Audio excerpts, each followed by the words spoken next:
55. It's time for our season of prayer.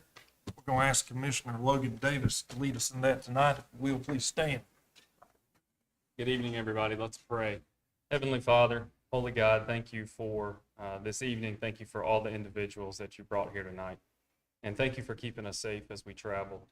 We pray for guidance. We pray for your wisdom that can only come from you as we lead the business of the county, as we listen to the people in the greatest system, in the greatest country that you allowed man ever to create. And so we pray that you would watch over all of us in here tonight, give us clarity, and as we move forward. And we pray that you would keep all of us safe as we return home. And we pray all this in your name. Amen. Amen. Thank you. You may be seated. We'll get started shortly. How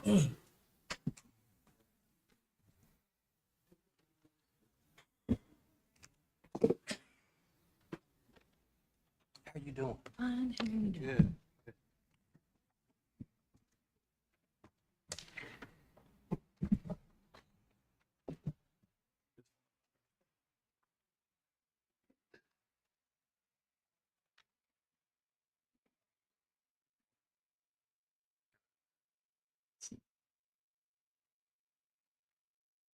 Vacation Besties. New foods, they're first in line. New adventure?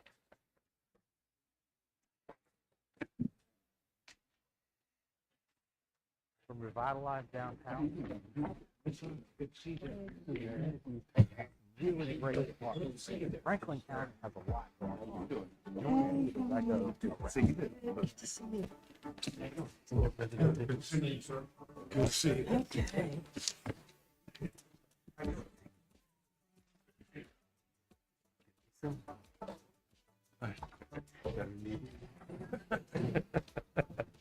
That old guy told me that one time. When we first brought you to Franklin County Park, my first impressions when I got here were to expect a very, very small garden. Almost 2 years ago, when I came out here for the first time and saw this massive expanse right here behind the Franklin Senior Center, more of a community farm operation. Volunteers take a lot of pride and a lot of time in the work in each and every one of the crops, various produce. Bernie Metter has been the one to lead the volunteers. Today, he was recognized by the state of North Carolina through DHHS for his service here to the Franklinton Community Garden. My name is Misty Williams, and I'm with the Division of Aging in Raleigh. It's nice to have you guys all here, but we're not here for me. We're here for someone very special. Present the Ernest B. Messer Award. It is for the lifelong advocate who, for senior needs, they were all about supporting senior rights. This individual has created this beautiful Franklinton Community Garden here that is located right behind. The garden is managed by this individual. He takes and he maintains. He works in the garden. And my understanding is he stays in this garden quite a bit, right? I would like to mix and present the Ernest B. Messer Award to Mr. Bernard Meter, who goes by Bernie. Bernie, can you come up?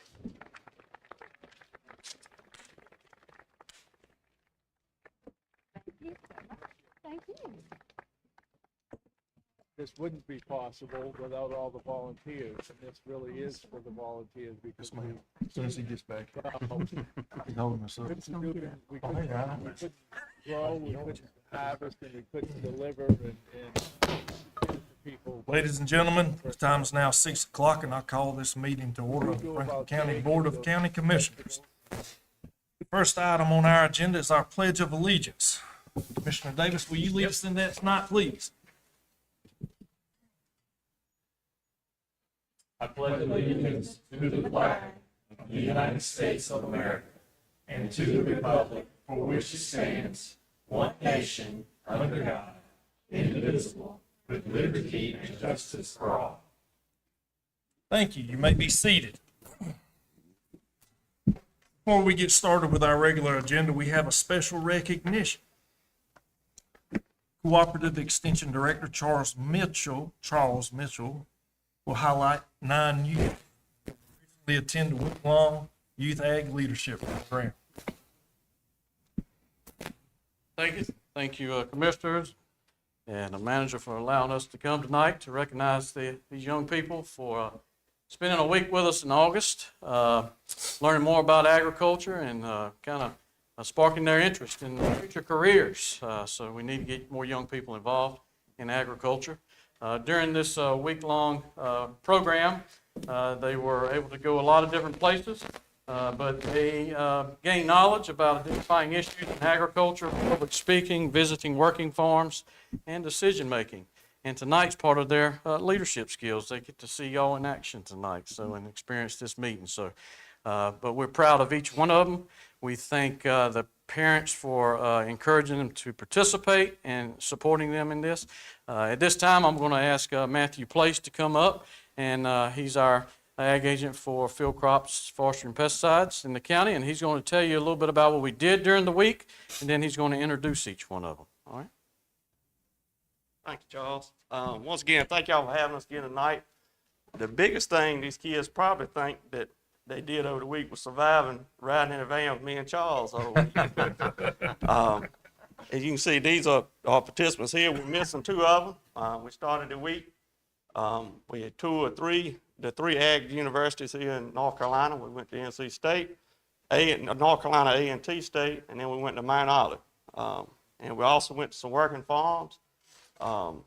And we saw some ag engineering at an equipment dealership. So we saw a vast array of careers that are involved in ag. And, you know, as y'all know, I think it's still the biggest industry in this county, so it's important. Because when you look at the population of farmers across this county, they're not getting any younger. So we're trying to get them to come on. So if they would, I'm going to ask them to stand up when I call the names. And we are missing two participants with us that are not here tonight. Daniel Sampson's one of them, and Lena Greenwood. But we have Peyton Compton, Lexi Mitchell, Troy Acock, Shatora Burgess, Cheney Leonard, Maisie Bourne, and Bryant Nams. Thank you, Matthew. Now, we asked them earlier if they wanted to speak tonight and talk a little bit, but I don't think we got anybody courageous enough to do that. But again, I just want to express our thank you for attending that week. I hope you learned something and it helped inspire you for a future career. And again, I thank the parents, and if we can just give them all a hand.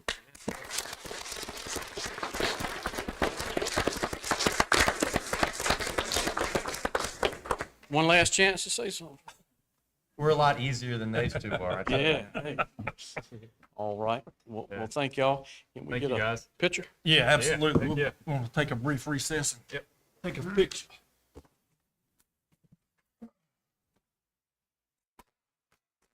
We'll go right out in the lobby. You give me a quick answer. Okay, we'll see.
said I know by heart. I don't know that I'm that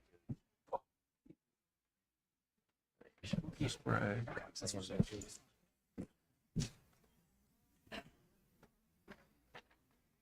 What?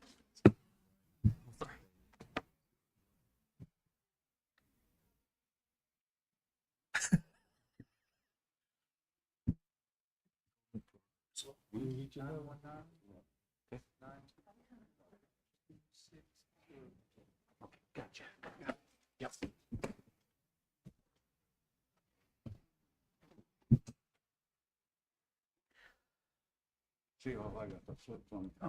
All right, thank you all for that.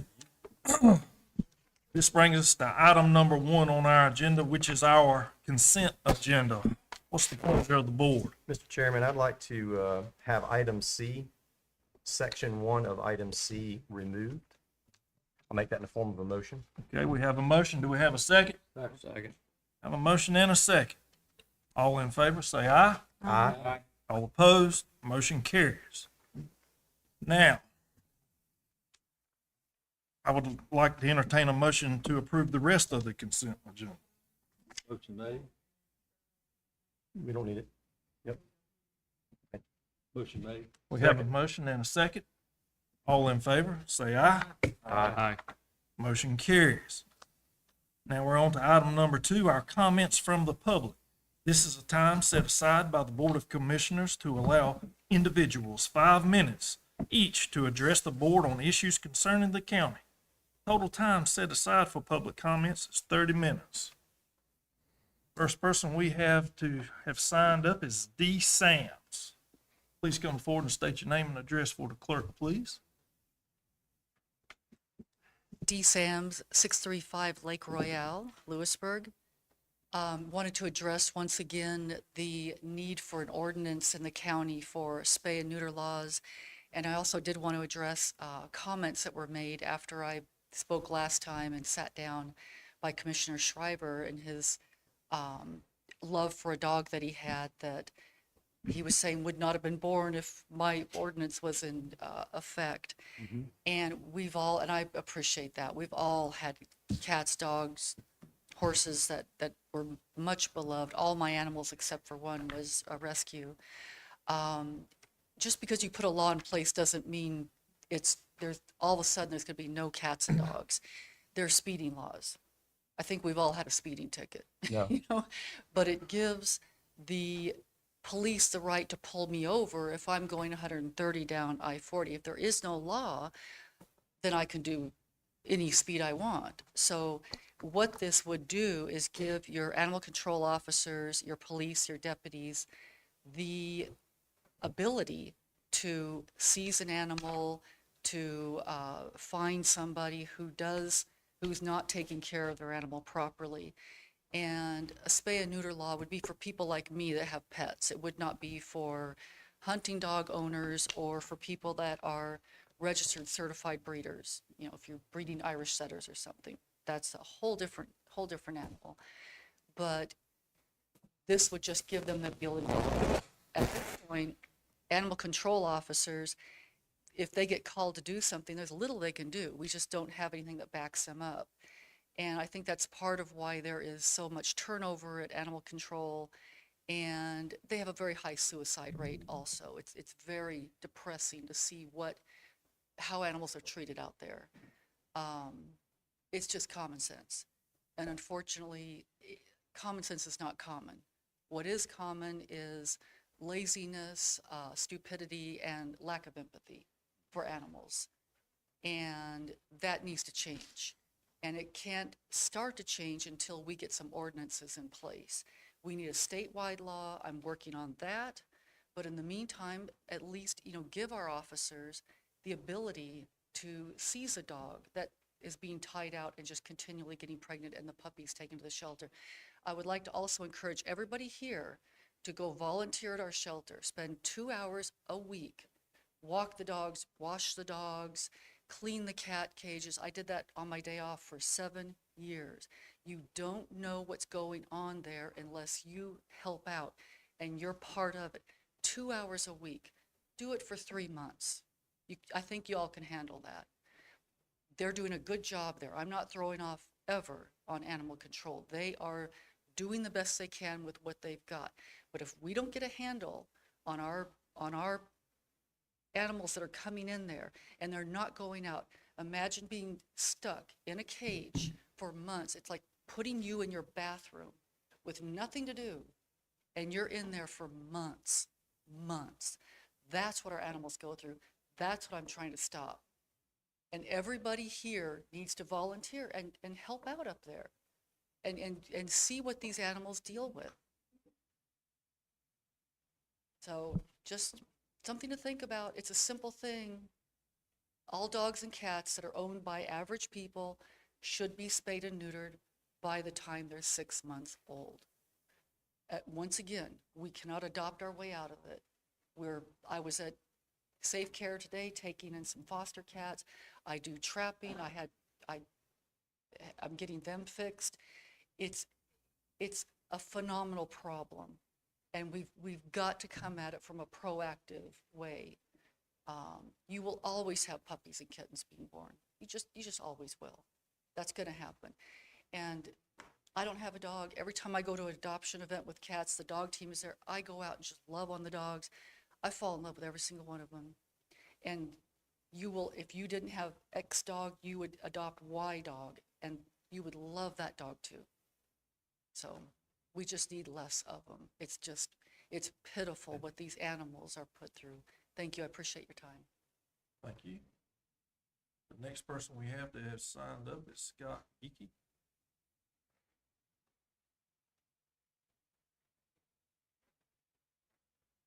Just like a bad penny, Scott Yakey, 270 Stevens Way, Youngsville.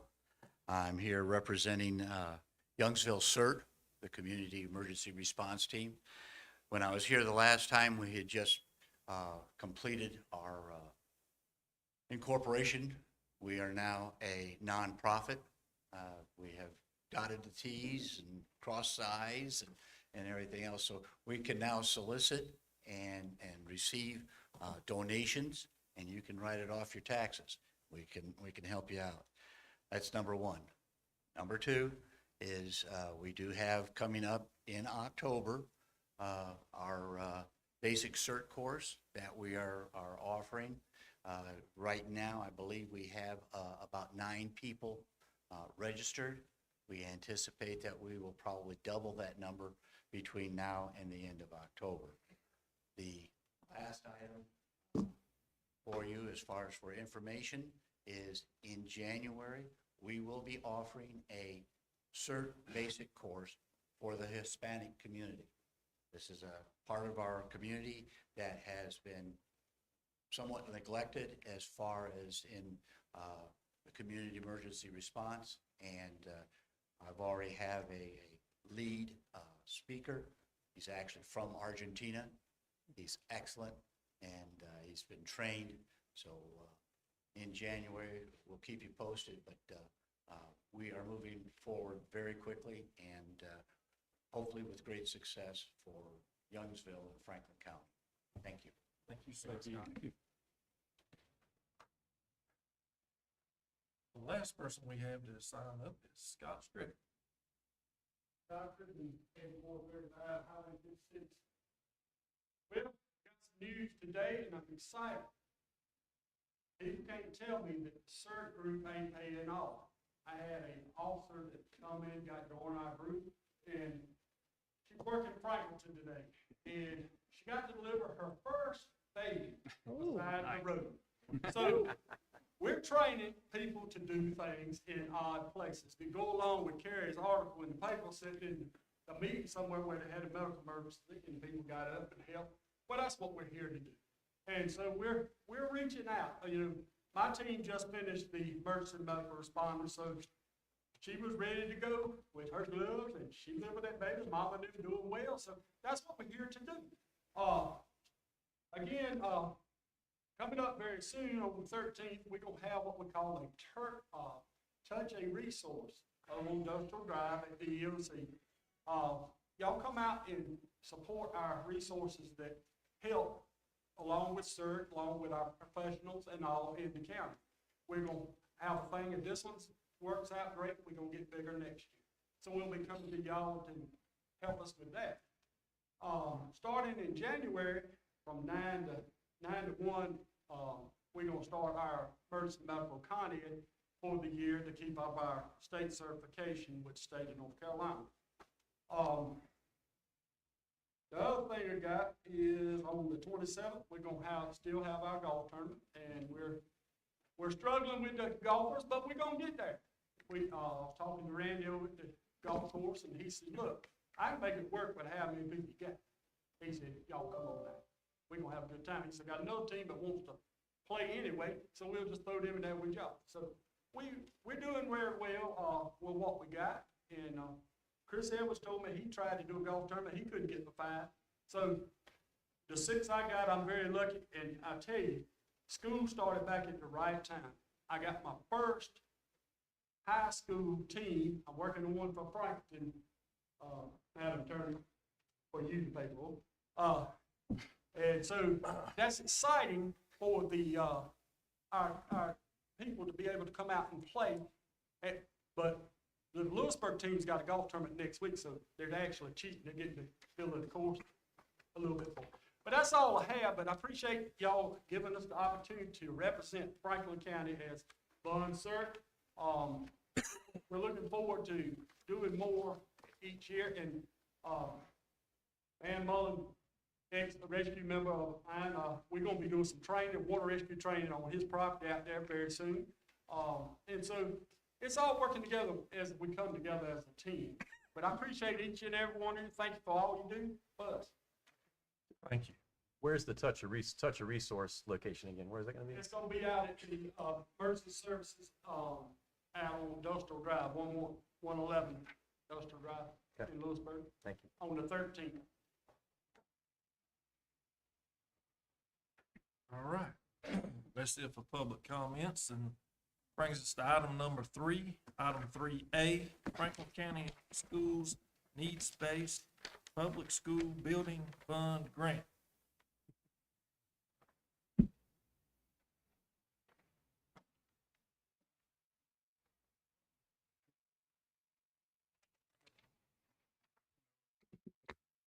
Well, first of all, good evening. Hey, bud. Oh, it should be on the top. Okay.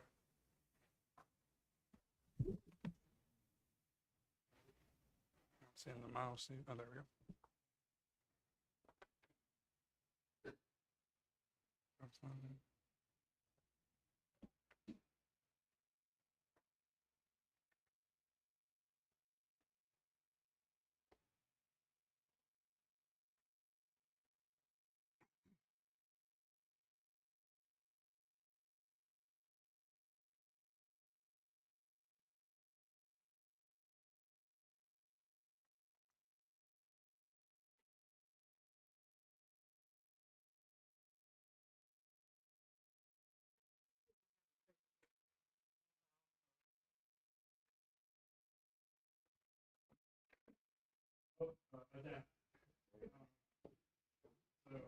I'll basically go through this without the visuals, but I think that we can do this. So again, good evening. I do want to thank you for the opportunity to come present to you. The purpose of the presentation is Franklin County Schools is seeking to reapply for the needs-based grant for Franklin Elementary. And so I want to give you a little information, just kind of a plan going forward, and then that what we're seeking for $10 million contribution, which is what the county did last year for the college. So the needs-based grant is established by the NC General Assembly to help counties address critical school facility needs. It is funded by the NC Education Lottery. It is a competitive grant. The priority is provided to Tier 1 and Tier 2 counties, so we do qualify as a Tier 2 county. I think that is one concern going forward, is eventually we might become Tier 3 counties, which would be more difficult for us. The grant does cover new construction, additions, or major renovations, but it does not cover land purchases or administrative buildings. So those are kind of some of those things that we can't purchase with the grant. when we're looking at the grant, there is a $42 million max or from the grant that you can be awarded for an elementary school, a $52 million max for the middle schools, and a $62 million max for the high school. The local match requirement for the county ranges from 0 to 35% based on county tax and debt ratio. Right now, Franklin County, again, like last year, falls into that 15% match limit. So that's with a $42 million school grant, that's looking at about $6.3 million. So that's kind of where the minimum is for us. So why we're asking for 10 million, like we did last year, is a higher contribution makes it more competitive in the grant process and the application. So we're hoping that will be something that makes us a little more enticing for the scoring. It shows a strong local commitment versus the 6.3 million that's required. And it does build a stronger case for Franklin County Schools versus other applicants.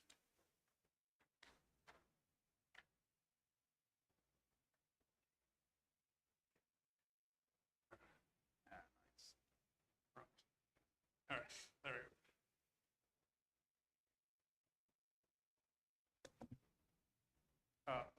So what we're looking at is a needs-based grant application for Franklinton Elementary, which I mentioned earlier. We're hoping that you, as the commissioners, will approve a $10 million in-kind match for that grant to make it a little more enticing for us in the application process. Right now, we do qualify, as I mentioned earlier, because we are currently in that Tier 2 category. We have applied multiple years before this, but have not been awarded it. The project would be a replacement of Franklinton Elementary, which is a 70-plus-year-old building. It's deteriorating. It has ADA and safety issues. One of the biggest concerns that, if you look at the feasibility study and the long-range study at that building, is just it's an open campus. So it's not a modern campus in the aspect for security purposes. That's very hard to secure. And so the goal would be to move to a closed campus where it's one single building where we can control those access points better. The proposal is to construct a new modern school on the current site where the playground and the field is, and this would avoid disruption from the school running during the construction. And that kind of aligns with the feasibility study where there were multiple floor plans for the building. The project scope would be a 700-student school. Right now, Franklinton Elementary is about 500, around 500 students, around a little less than that. Now, another feature that we're hoping that will strengthen the grant application process for us is that our Board of Education in August approved a RFQ for design, architectural design for the building. So we're kind of hopefully starting that process where we're finding an architectural firm that could design that building and speed up that process, which if you look at the grant, one of the things they're looking for is time to shovel and dirt when construction starts. So this would be help our process in that. So now this is an aggressive timeline, but what we're hoping is we can start design in December, potential start of construction in July 2026, and then hopefully completion in 2028. That is an aggressive schedule, but that's the hope, especially if we're awarded the grant. So the grant request is $42 million. That's the max for elementary school. The required match would be $6.3 million, and that would be the 15%. But we're proposing a $10 million match, which was what the Board of Commissioners granted us last year. The context is that we have provided multiple applications not awarded. The stronger the local match, that improves our chances, and we're also hoping that us starting the RFQ process will help us in the design and make the grant stronger. The application opened on August 18th, 2025. The Board of Educational approval is actually for the grant is tonight. So after this meeting, I'm going back to our board meeting and hopefully getting that approval. So it's running between the two boards. What we're seeking though tonight is that local approval of match. The deadline for us to submit is October 3rd, 2025. We are submitting a pretty robust grant this time. This is the draft, so you can see it's a lot different from what we submitted before. So what we're requesting is for the commissioners to approve that $10 million local commitment if Franklin County Schools is selected for the grant. Any questions? I just want to make a comment and make sure that everybody understands that the 10 million, will be funded if we receive the grant. That is contingent. Otherwise, it of award. stays with us, right? Correct. That would be contingent on being awarded the grant. Right. I'd like to make a motion that we, go ahead. I'm sorry. I Go got ahead. Good, no, good. I think my question for you is, what you said obviously you got more of a robust grant there that you guys are submitting this time. Sir. Without getting into, tons of details, that may take a long time, but just what are some other highlights other than, the $10 million and maybe the RFQ going out? What are some other highlights that you guys are doing differently this time that in hopes of maybe getting the attention here? I think some of the things that we were planning on doing differently in the grant is, we've done a lot of work towards building that new building. For example, the long-range study and the feasibility study. I don't think the prior grant really demonstrated that work and showed the scoring committee all the work that we've done for it. Other thing that I'm hoping will be a powerful thing is I worked with our maintenance team to go and take pictures of specific areas just so, which the previous grant application didn't have, where it's a visual of what our students are and our staff are working in and what this would mean to the community. Another thing we're doing is seeking more letters of support. We are hopeful that we're going to get our representatives. I'm hopeful to get a letter if you approve this from the commissioners. We have a faith-based group that has wrote a letter of support. We're hopeful that we can talk to the sheriff's department and get a letter of support too, based on the security concerns of the school. So we're hopeful that we can demonstrate what the building looks like, the concerns about it, why it's a critical need, and also the community support that we have within the building. And then hopefully the RFQ and the larger sum will help us in that process. Yeah, I have a question too. So, you talked about feedback. You got some feedback and about it being shovel ready, made it more competitive.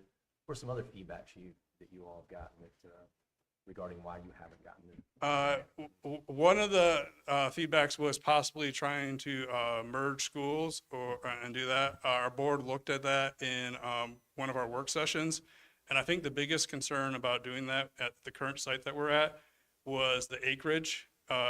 Adding a middle school to that didn't have enough acreage there.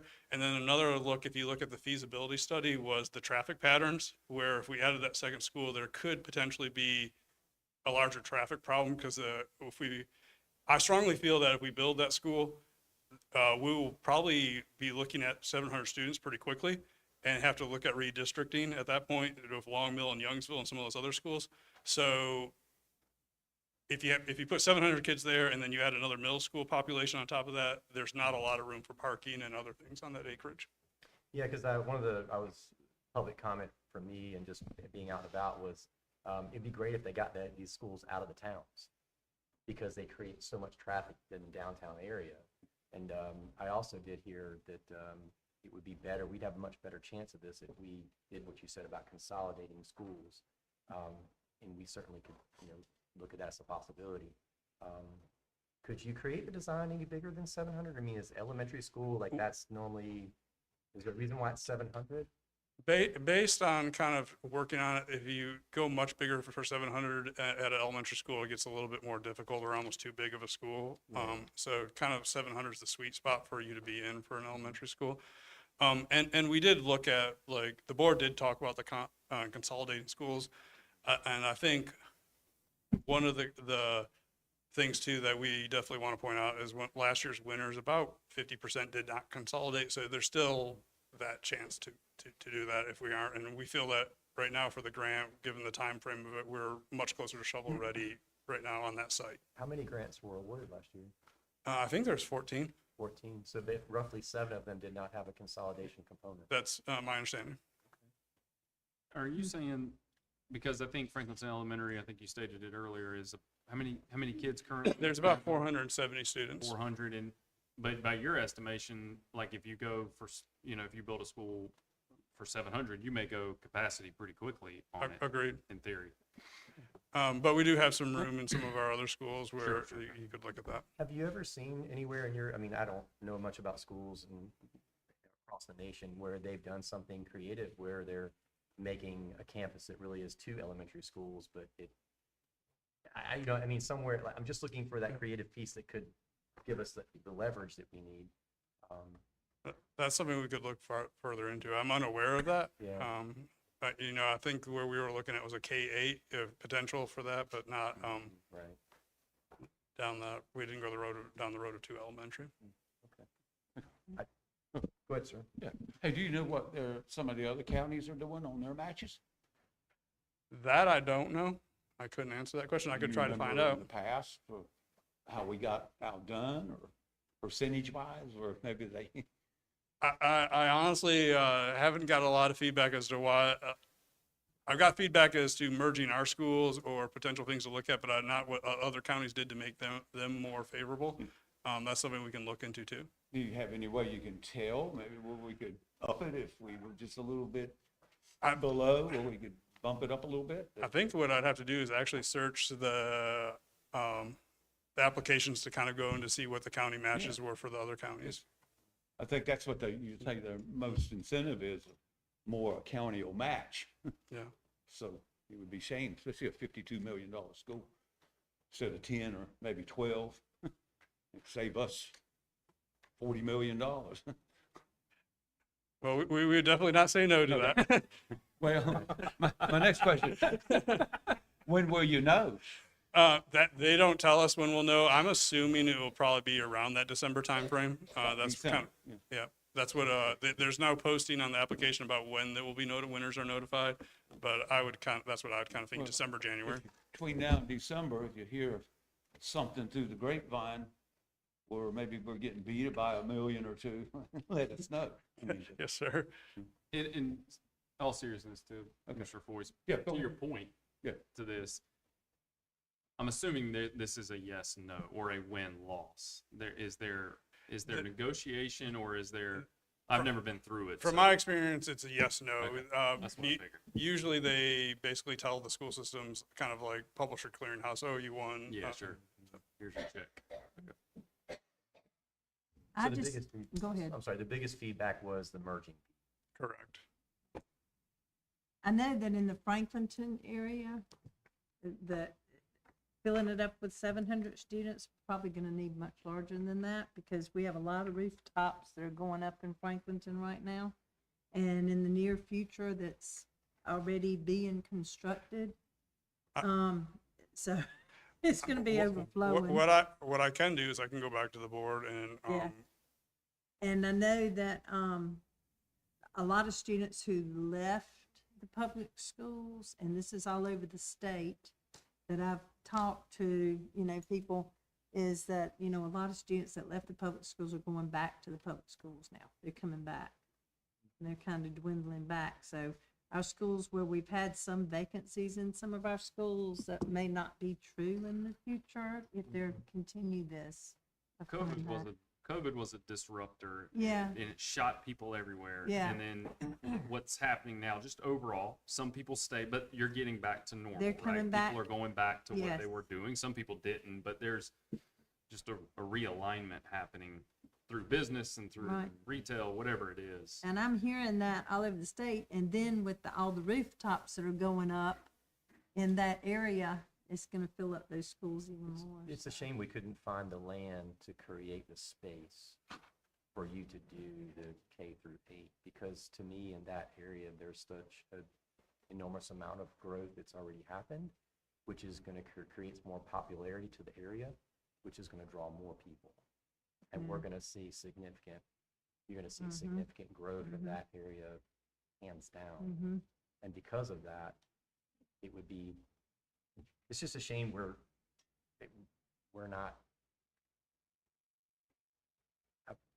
we don't know that we need some land to put 2 campuses on one to get $40 million for it. That's a couple $1 million purchase for $42 million.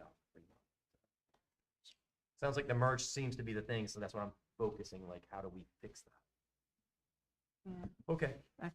Yeah, and I can, when I present to the board, also, because we obviously have not submitted to, see if they're interested in making it maybe an 800 student school or something like that, because we can look at that and, kind of go from there. Well, I'd like to make the motion that we approve the $10 million match to this grant. Okay, a motion's been made and properly second. Any further discussion? Yes, Mr. Chairman, I would like to encourage everyone to, I know that we're probably gonna be writing a letter, but I want to encourage everyone to, contact our legislators and lobby for this, matching grant here. So that's gonna be an important part of the process. Do they have influence in Sway? If this is kind of a set template that doesn't really have, it's kind of like road building in North Carolina, it's all a scale system? Yeah, I think the more we can demonstrate community and Community support from our legislators, I think that helps, but I don't know if they can They actually don't sway. have direct influence, correct? Yeah, okay, all right. All right, any other questions? Hearing none, all in favor say aye. Aye. All opposed, motion carries. Thank you. Thank you, sir. Item 3B, Health Department update, Scott Levine.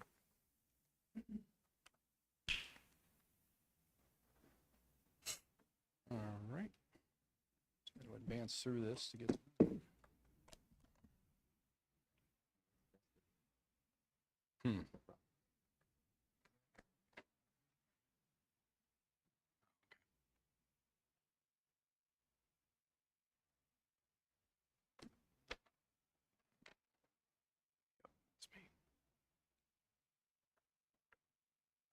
Very good.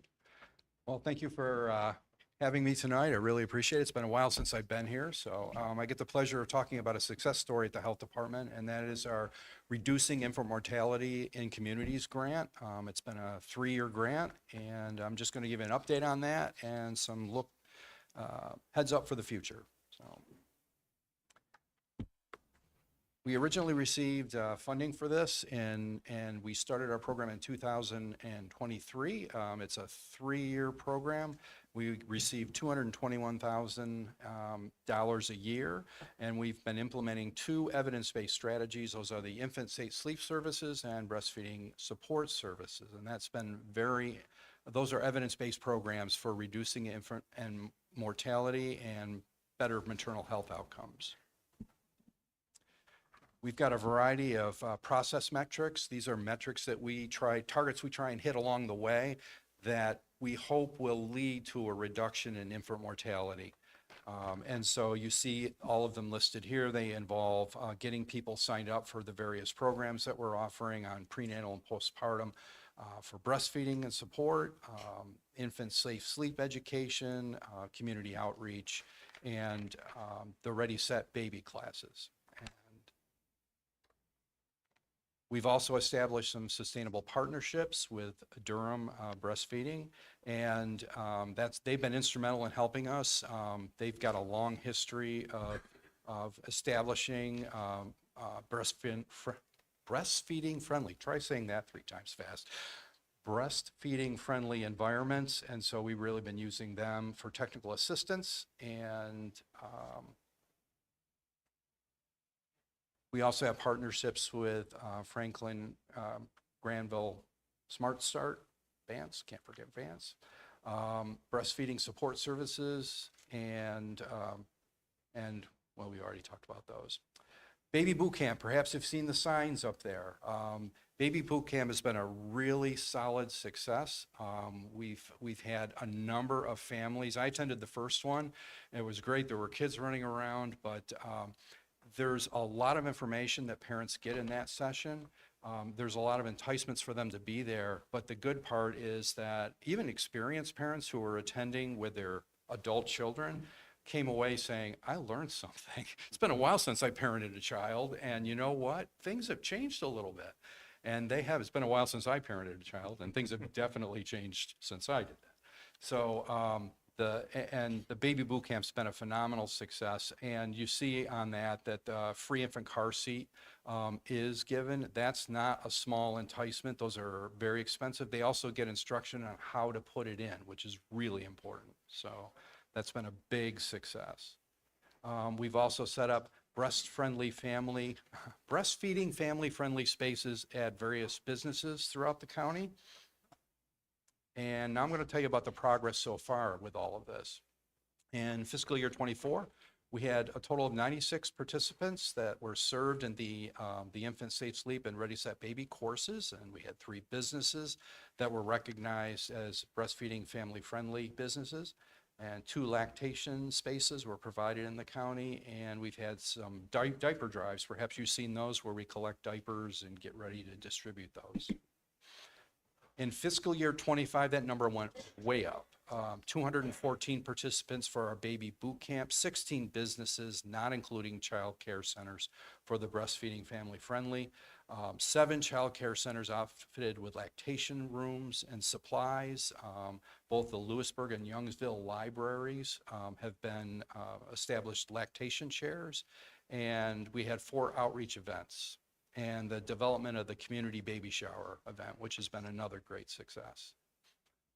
As I mentioned, this was a 3-year funding, and we were expecting the funding to sunset and another application process. This year, actually July 28th of this year, we received notice that we were getting a 1-year extension, so that will carry our funding through the end of fiscal year 27.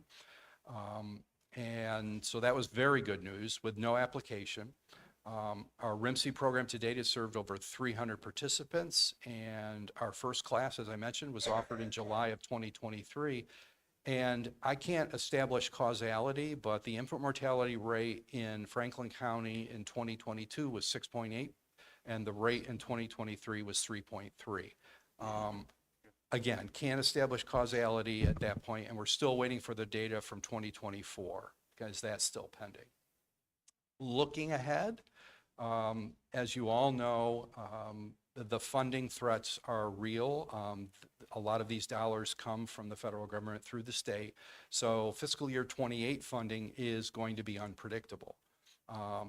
We understand that a competitive RFA will probably be released, very similar to the last process. And if not, there might be alternate funding sources, and/or we may have to come to the board as part of our budget request and incorporate this program into our regular operating budget. At this point, we have the Board of Health, and we're looking for the Board of Commissioners' support to maintain current and future grant awards, or to consider absorbing the cost as part of the fiscal year 28 budgeting process. Now, I say all this, that's provided that fiscal year 24 data shows that we're consistent. I sincerely hope that I don't have to make this part of my budget, because if I don't, that means we're no longer qualifying for it and our infant mortality rate's been reduced. But just to give you a heads up, in case that does not happen, in fiscal year 28, we may be coming and asking for your support in that area. So, but I sincerely hope that we won't have to, and 2022 to 2023 is very promising, so. And with that, are there any questions? Scott, do you know, so you said the infant mortality rate was 6.5% in 2022, Mm-hmm. and then 2023 dropped to about 3.5? 3.3, yep. What's the do you know what the national average is? I don't know what the national average is. Okay. I know that we qualified initially at that rate of where do you qualify? Where's the rate that you do qualify? That was part of the grant process, and the state has that rate, okay, and they kind of benchmark it. Gotcha. At some point, they may come to us and say, hey, you guys did a great job, yeah, and you don't qualify anymore. I sincerely hope, again, that that's the case when our funding runs out at the end of fiscal year 27. And I'm really confident that this is going well, and I think we will probably see that. Any other questions? Birth rates? Are birth rates consistently average over these years, or do you see incline or decline? Well, that's difficult because the birth rates are by county, not by county of. But I was looking like our numbers are by county. Were these 6.8 and 3.3? Right, right. So the births don't occur in Franklin County. The births don't occur in Franklin County. So like Wake County's registering it because yeah. So if a birth occurs, like that birth that was delivered on the side of the road, yeah, that's us. We're going to get a birth certificate. Okay. Yeah. Okay. So we've got no baseline really to see if there's any other matrix that are affecting that outside of what we're trying to do. Yeah. I mean, we can look at county of residents. When we look at data, we can look at county of residents, and we can look at the death rates for infants. And clearly, if somebody's an infant and living in Franklin County and that infant dies, then we would have a record of that. Thank you. Any other questions? Thank you, Scott. All right, thank you very much. Brings us to item 3C. Jamie Holson.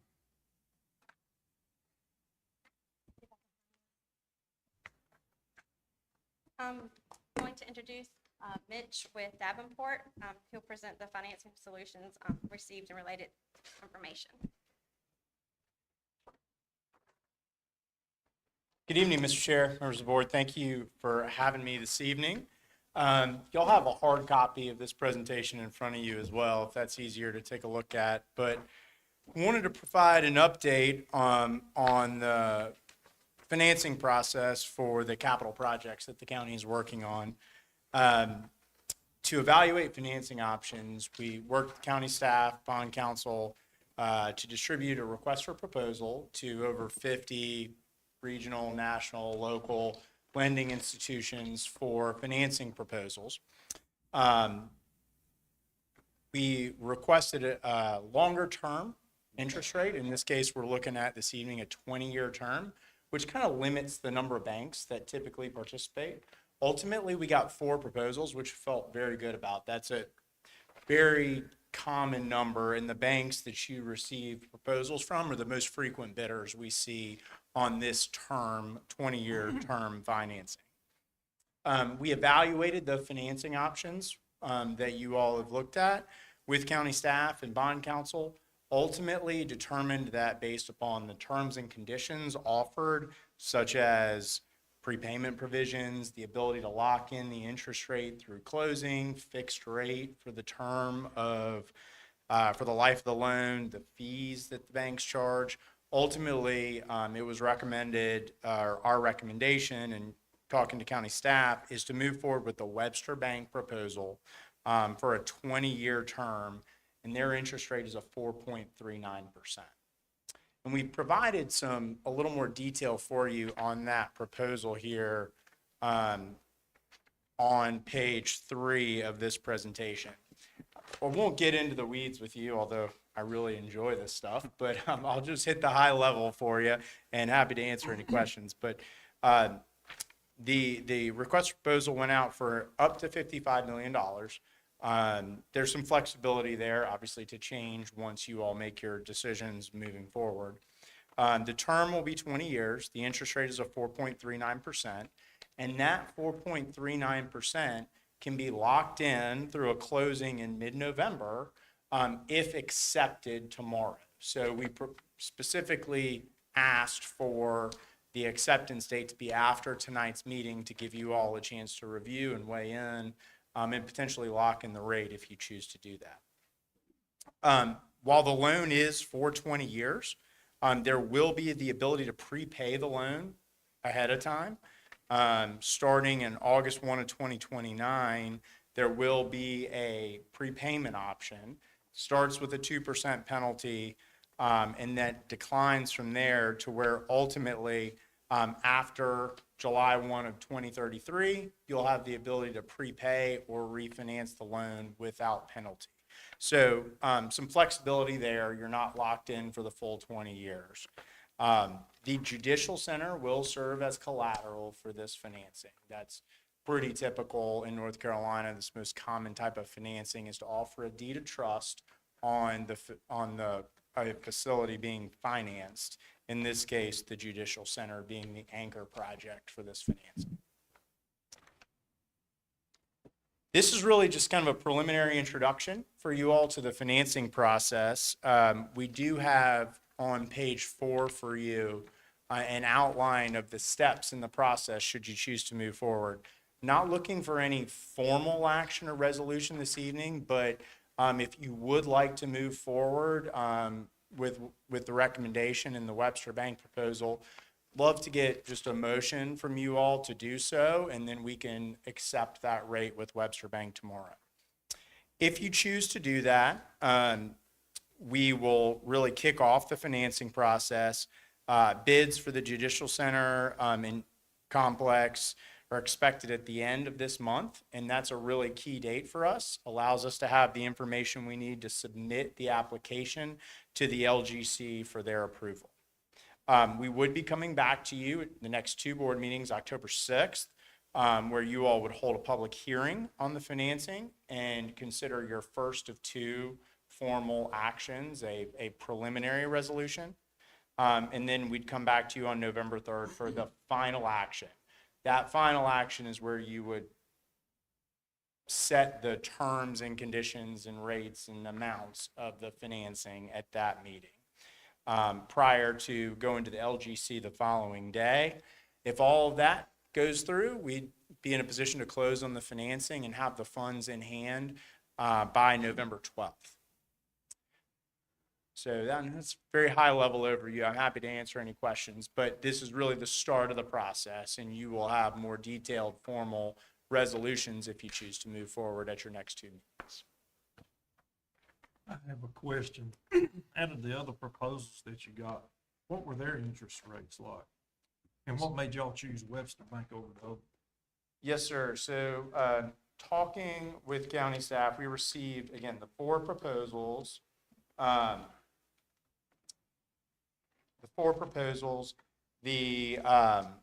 Webster Bank was the lowest public, or excuse me, I'm just double checking here, make sure I don't say this wrong. Webster Bank was the lowest 20-year fixed rate option provided. So that was obviously a key contributor to the selection process. Just wanted to double check, make sure I didn't say that wrong. I know First Citizens Bank right here. Were they? Yes, sir. First Citizens is an active participant in the marketplace, but typically they like shorter terms. We don't typically get 20-year rates from First Citizens. Is that right? Okay. Yes, sir. You don't do 20-year rates. Yes, sir. The market varies constantly, but typically you're looking at a smaller group of banks that like to lock in rates for a 20-year term. And where is this Webster Bank located? Webster Bank, they have their public finance, what we do, municipal finance officer is located, they've got a banker located in the Charlotte area, North Charlotte. Okay. The bank is Here in North Carolina. headquartered Okay. in the Midwest, but All they right. do have a banker in North Carolina. Okay. So I've got a question. I think that, everybody's kind of thinking about if you're looking at buying anything of substantial, we're going to have a Fed meeting at some point this month, right? Whatever it is, the 20th or something like that. Mhm. Right now, more than likely, there's going to be a rate drop, I think, and whether or not it's 25 or 50 basis points, whatever it is. You're 4.39 on this kind of money. I understand that's actually a really good rate, and I'm not saying we don't take that. But in your opinion here, we're staring at a potential rate drop. What's your opinion on that? Is that something that you guys have looked at and talked about? Yeah, no, absolutely. I mean, there's a lot of people whose sole job is to make decisions and take positions against what future interest rates are going to be, right? But we just don't know. The federal FOMC rate, the federal overnight interest rate, by definition is an overnight rate, right? So it's the shortest of the short-term rates. We're talking about locking in a 20-year rate, right? The market, many think, have already built in the projected rate drops. Some people don't think they're fully built in yet. But there's a lot of other things that impact our market as well. Supply and demand and world events, lots of news going on. So it's really hard to know. I think there's a general feeling that, yeah, rates are going to be trending down. Do they trend down in a straight line fashion? Probably not, right? Probably. Yeah. A little bit of volatility, and do we hit a spike when we lock in our interest rates, or do we hit a trough? You just don't know. I do think 4.39% compared to the others we got is a good rate. I'd also say, I too was very interested in this. I went back and looked at the last period of time. It was actually a year ago, exact same time frame, September last year to December of last year, Fed lowered rates twice, which is what the general expectation is going to happen. Long-term municipal rates went up during that same time. Really? So, you know, I'm sure we could go back and look at the last 10 times and it might be 50% each. I don't know. But just one data point, the most recent rates did go up. So I think there's a lot of factors that go into it, particularly when you're talking about long-term rates. And the overnight rate, the short-term rates is one component. Okay. Don't worry, Jamie. Don't have a heart attack on me. Just asking questions. It's good. It's a good question. One that we've asked ourselves and we all have to be prepared for when having these conversations. So I have a question on the prepayment provisions that are here. From what you see that Webster is presenting, where were the other banks in line? Yeah, so the standard sort of in our market, the standard most common is what we call a 10-year call provision. So for a 20-year loan, after 10 years, you can prepay it. It will vary. Some banks offer non-callable or call provisions that essentially say, we'll let you prepay it, but if the rates are lower and we're going to take a loss, you pay us the difference, right? So essentially still non-callable. You got to pay a penalty perhaps. You receive no economic benefit. Other banks provided, a 10-year option. Another bank provided an 8-year option. So it's kind of all over the board. We ask for maximum prepayment flexibility that they can offer at the best rate and let them kind of determine what is the sweet spot to get the transaction that we're looking for. Because when you talk about like forecasting, it's difficult to say for sure what things are, but when you're talking about the scope of this kind of money, the ability to have flexibility in the next 2 years or 3 years, if rates were to really make some serious adjustments, we would be held captive to that rate without a significant penalty of 2%.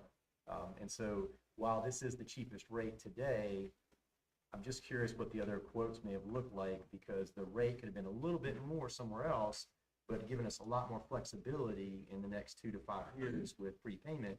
And that percentage difference on $55 million is a significant amount. Yeah, and absolutely. When we look at this pretty regularly, and I can tell you, there is a penalty. There is a premium to get that shorter term call. This is for Webster Bank. This is kind of their standard.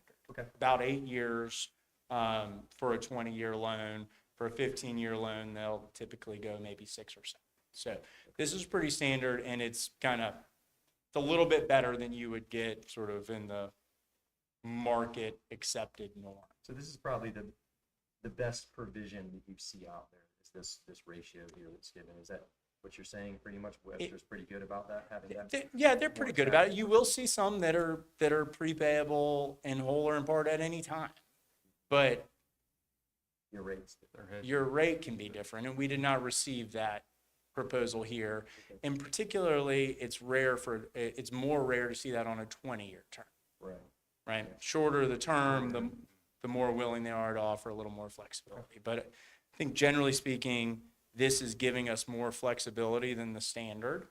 And there's nothing to say that, at that first prepayment period, August 1 of 29, which is 4 years from now, less than 4 years from now, if rates are down significantly, you got to pay a 2% penalty. But if rates are so low that they support it, a refinancing at that point, you still pay the penalty and take the savings. So you still have that flexibility if rates have dropped significantly. Okay, thank you. Yes, sir. All right, any other questions? Mr. Chairman, I make the motion that we consider approval of the staff's recommendation of financing the solution for the several capital projects. Second.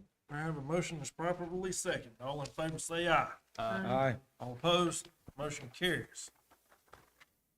Thank you, sir. Thank you all very much. Thank you, Mitch. Okay, that brings us to item number 4, board manager and clerk's comments. This is a time set aside for the Board of County Commissioners, county manager, and clerk to the board to report on various activities. The board may also discuss other items of interest. Madam Attorney. Madam Clerk. 23rd at 5 o'clock, and it will be in the senior center multipurpose room here because of early voting. But we'll have a part-time divisional hearing that night at 5. And then the next regular meeting after that will be Monday, October 6th at 6 o'clock. Okay, very That's good. September 23rd on that one. Mr. Foy? Yes, the only thing I have is, along with my regular board, the aging department and the carts board, was I had the privilege to attend the Lewisburg High School Back to School Bash that was put on by the health department, which went real good. We're very well attended. And my kudos to them and what they did. All right, that concludes my report. Okay, Mr. Davis? No comment tonight. Mr. Schreiber?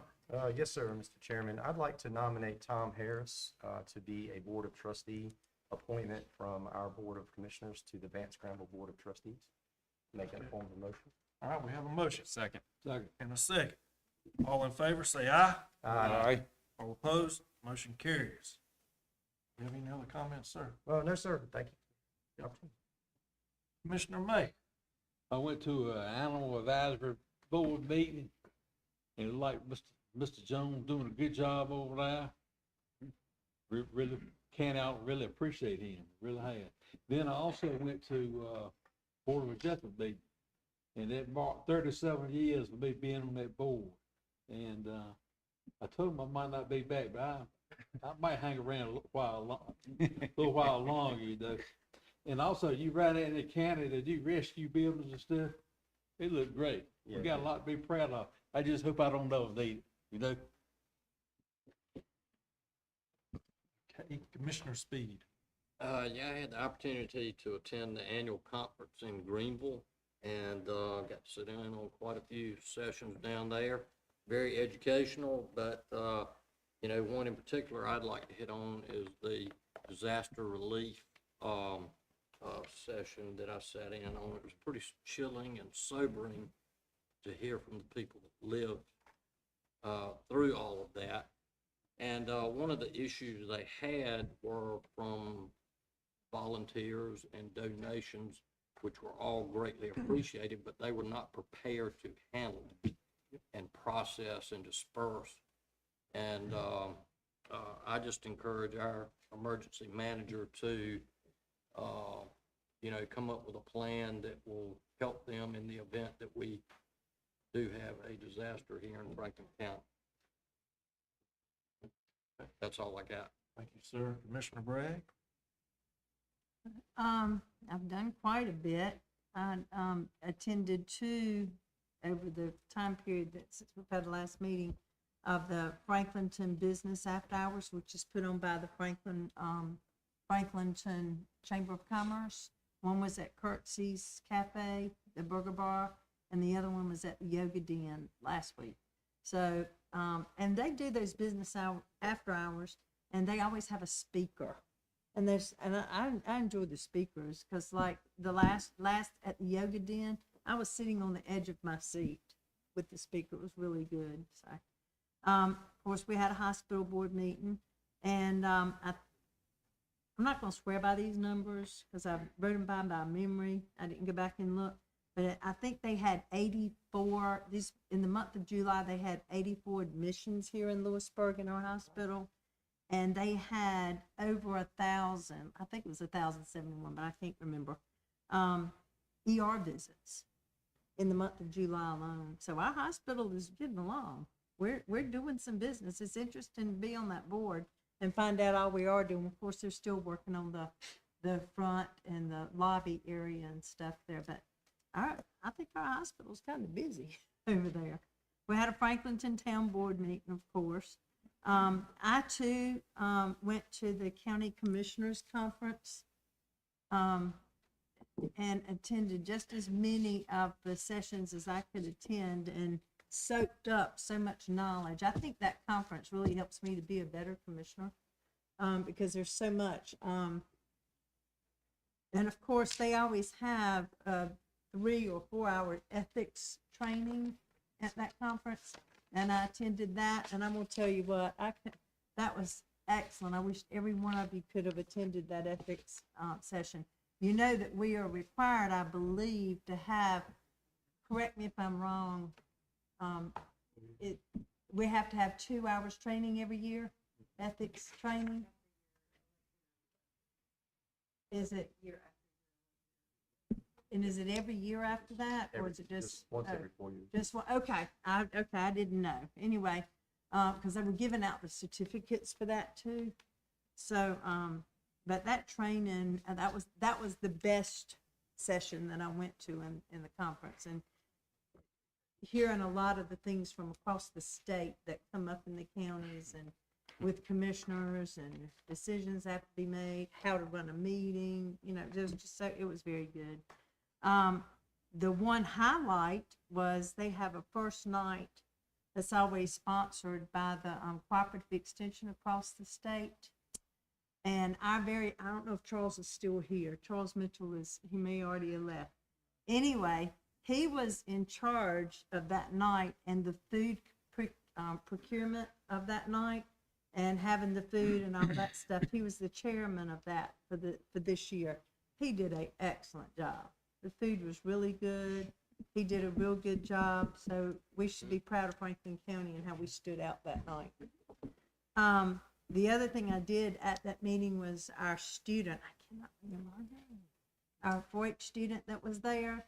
I did have lunch with her. I think it was Saturday, and we sat down and had lunch together, and she attended the meeting and all that stuff. So I got to talk to her and visit with her and all as a commissioner, and that was kind of, she's a bright little girl. That's a bright little girl. So I was impressed with her, and I was glad that I found her. The room was full, and I kept looking around, and I was walking around trying to find her, and I walked up on her. I was amazed I found her because we hadn't arranged, you know, and it's a big room and full, but that was so good. There's I have discovered that in Lewisburg there's I think it's called the Advanced Community Care. And I toured that and talked to the manager, CEO, whatever he is, of that. It's located behind the hospital and over beside the Duke Care. And I want to mention that tonight because they have 2 doctors, MDs in there. And you can get health care. They're opening a dental clinic. They're opening an OBGYN and a pharmacy. They have their own pharmacy in there. And we can go. Anybody that needs health care, they accept almost all insurances. So our insurances, if you need a doctor, an MD or whatever, you can go right in there. But they also serve everybody, no matter if you don't have insurance, it's $40 to get all of those services if you don't have insurance. So you know, you can go if you have insurance, you can't. I just think that the public needs to know that we have that in Lewisburg right here. And I'm talking to him, and I begged him to open one up in Franklinton also, because we need a doctor's office there, and that would be awesome. So he is considering it to open one in Franklin. What a great service, you know, in Franklin County that you know, everybody, there's a doctor's office there, and everybody can go, and our people who don't, there's so many people who don't have insurance, and so they can go, you know, in there. I was happy to be able to tour that and go in, and if y'all get a chance, you might run by there and see it. So it looks very nice in there. It looks very nice. Last thing I had, I did do a COG board meeting since the last meeting, and we had first Friday nights in Franklinton was this past Friday night, and that's the last one for the season. And that's all I have, I think. Thank you, Commissioner Bragg. I would like to take this time to make everyone aware the annual 9/11 ceremony held in Franklin County will be next Thursday at 12 noon in Lewisburg on the steps of the Franklin County Courthouse, and the public is invited to attend this event. That's certainly a day I'll never forget.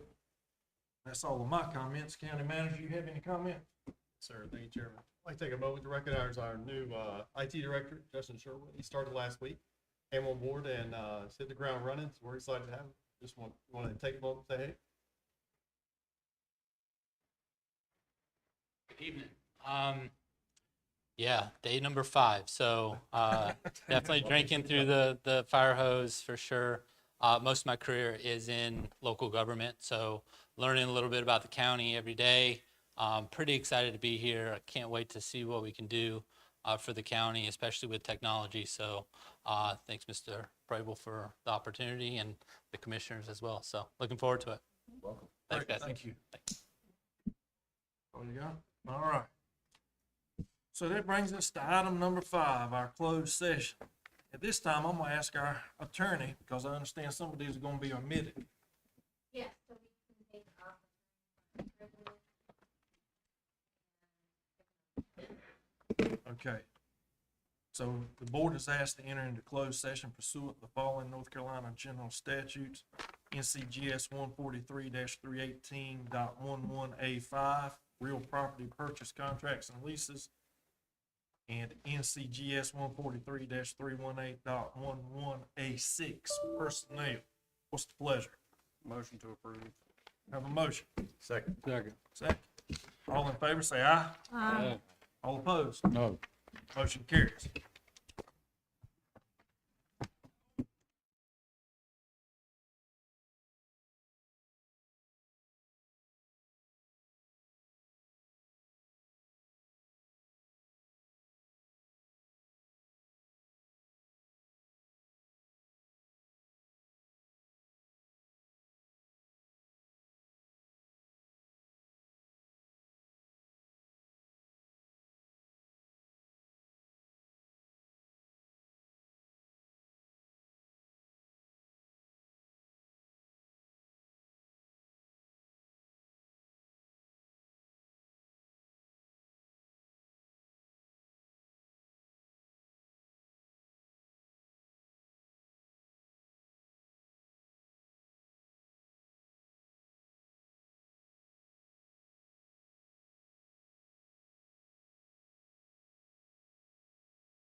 Motion to come out of closed session. Second. I have a motion and a second. Come out of closed session. All in favor say aye. Aye. All opposed, motion carries. Motion to adjourn. Second. All in favor say aye. Aye. All opposed, motion carries.